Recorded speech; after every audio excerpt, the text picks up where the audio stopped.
some local news to tell you about. A startling development in the homicide of former Minden Councilman Joe Cornelius Sr.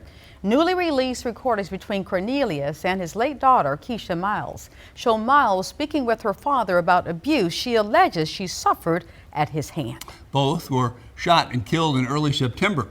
Miles' 11-year-old son is charged in their deaths. Our Madison Edwards now brings us the latest on a very disturbing story.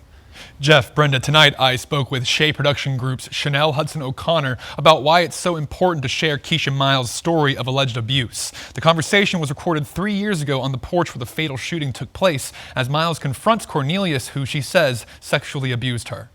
An 11-year-old does not wake up in the morning and decide to shoot someone. Joe Cornelius Sr. and his daughter Keisha Miles were allegedly shot and killed by her 11-year-old son in early September. This recording was found on Miles' iCloud storage by her 17-year-old son Uriah Miles and given to KTBS 3 by Shea Production Group's Chanel Hudson O'Connor. You and I been through a lot, and you've done a lot to me. What? In the recordings, Miles talked with her father about the abuse she endured.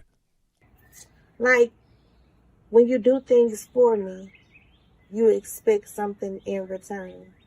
Like when you got the furniture, like when you got that car for me.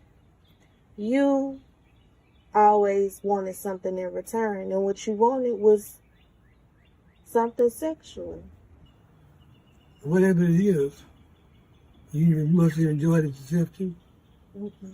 Well. No, I never did, Joe. Mm-hmm. Celebrity crisis manager Chanel Hudson O'Connor coordinated with Miles to release these recordings of his mother and his grandfather.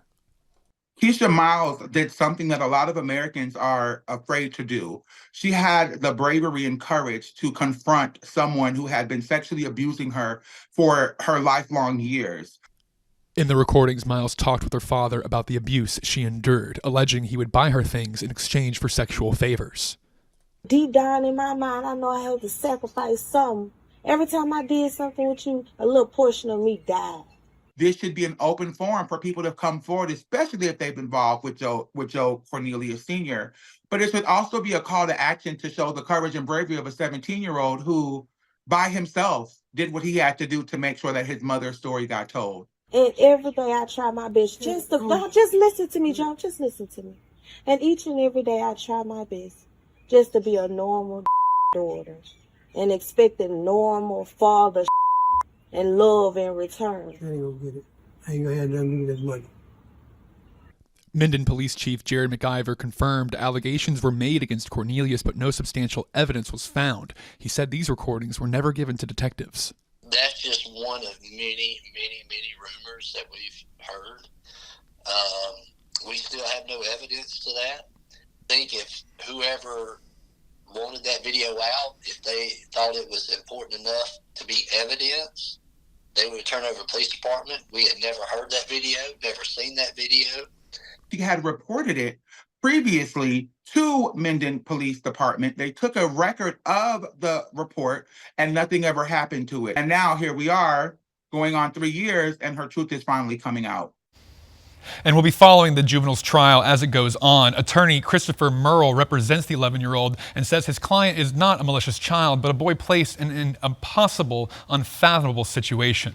We'll keep you updated with the latest on air and online at ktbs.com. Brenda, back to you.